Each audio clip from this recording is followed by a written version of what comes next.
because the really important stuff, the real nitty gritty in this statement is in the first couple of parts. Aye.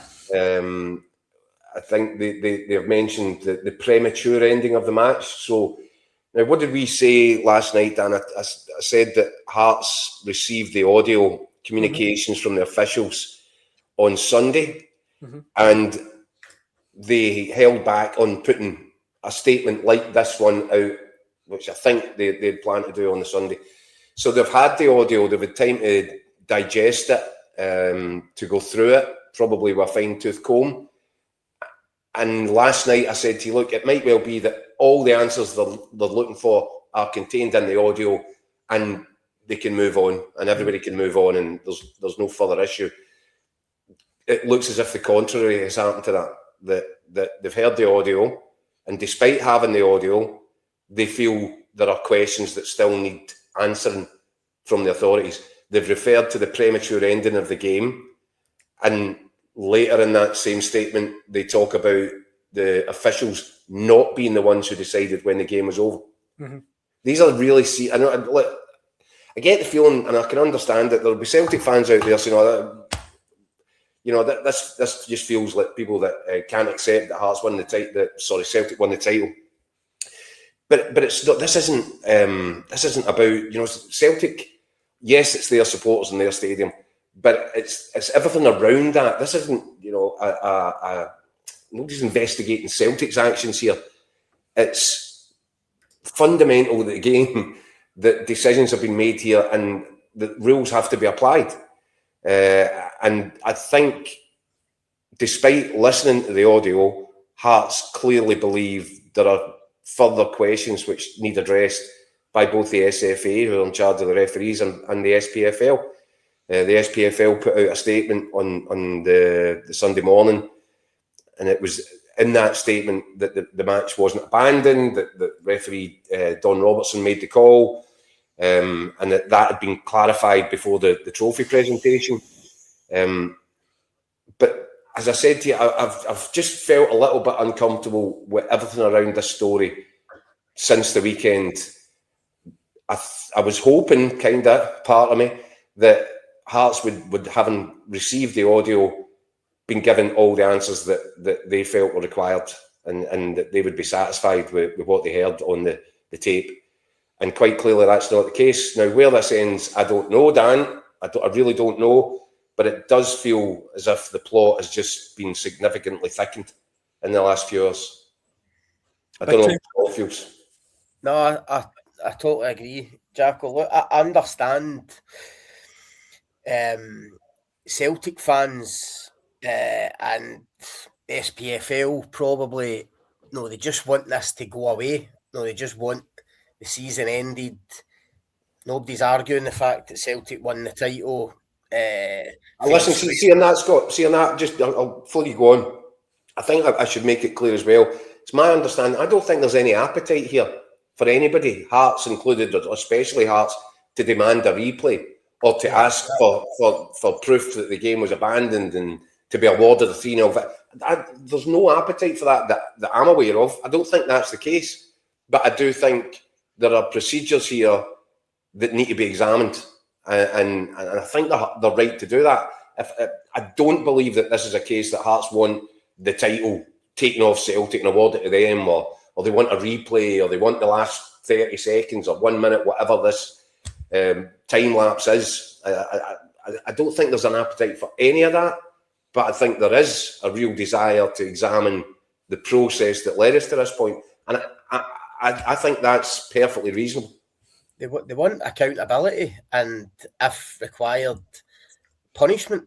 For what they feel they had to go through in terms of their players at the end of that game at the weekend. And I agree with Keith. I thought when Hearts got the audio, given what the SPFL had already said about the referee calling the game, I thought once Hearts get the audio, that might be the end of it. They would just need to suck it up and accept that that's what happened. But this statement tonight, Jacko read a wee bit out there. I mean, that clearly contradicts what the SPFL have previously said about the ref, Don Robertson, the guy that ended the game. As far as Hearts are concerned, the pitch invasion ended the game, and they're no happy about it. And I just think it's almost like I was saying to you off air. It's almost like Hearts.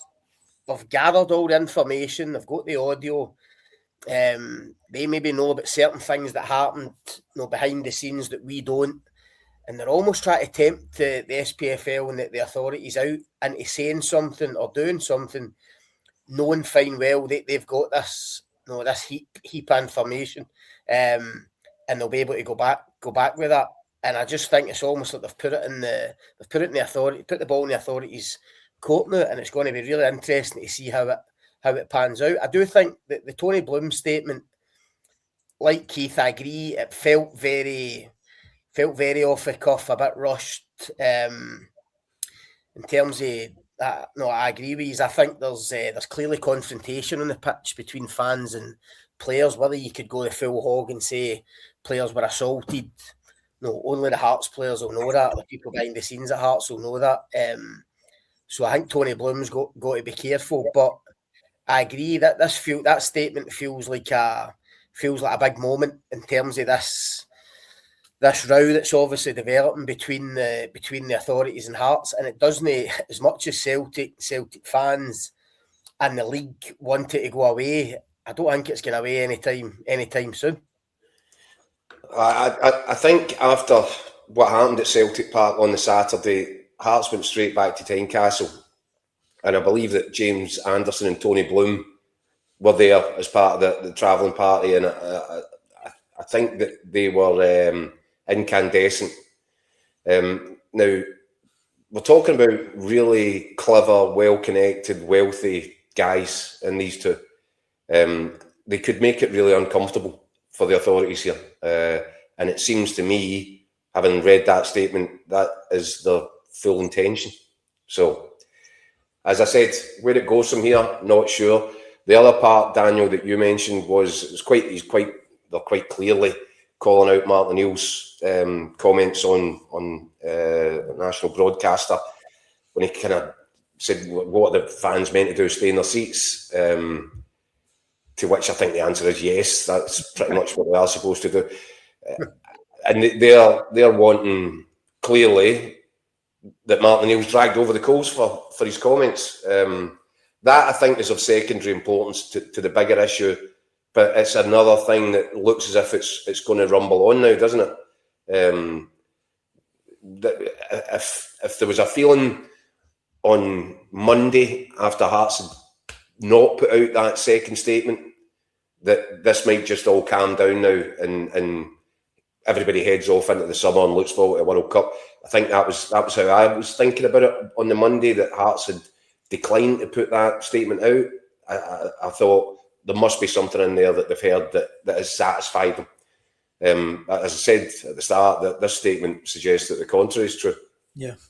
We've got, as you can probably imagine, guys, a plethora of comments coming in on this, all over the whole topic. I'll throw a few at you just now. Foxy simply says, release the audio to the public. I think a lot of fans would be keen to hear that. I said that last night. I think that would be helpful. Aye. I think because then everybody gets a feeling. Now, bear in mind how chaotic all that was. Aye. And I think there has to be a realisation as well that in a really frantic, chaotic situation like that, where there's potentially security risks, and I don't blame anybody. I wouldn't expect somebody to be sitting there with a rule book. There will be an element of human error in here somewhere, because these are extraordinary scenes in an extraordinary situation to have to deal with. So I wouldn't expect people to be, spitting the rule book out their mouth at that point and understand. But I think if the audio comes out, then you would get more of a feel for that. People might be a little bit more understanding of the difficulties involved in the situation. Do the police get involved? Is it taken out of the hands of the officials? These are all questions, and I think that is probably a key question that Hearts will be asking. Was this a decision taken by the police? Aye. And not by your officials? I think that probably strikes to the crux of the matter. Surely if the audio, Keith, cleared everything up and was quite clear that Don Robertson made that decision to end the game. If the audio cleared that up, surely it would be out there by now. There's There's no reason why it's not out there, because clearly, as Hearts have alluded to in their statement, they feel that that's not what's happened. There's been whether it's the police or whoever, it's not been. It doesn't seem to me, if it was a clear case of Don Robertson blowing the whistle or saying at some point, right, the game is over, I think that audio would be out there.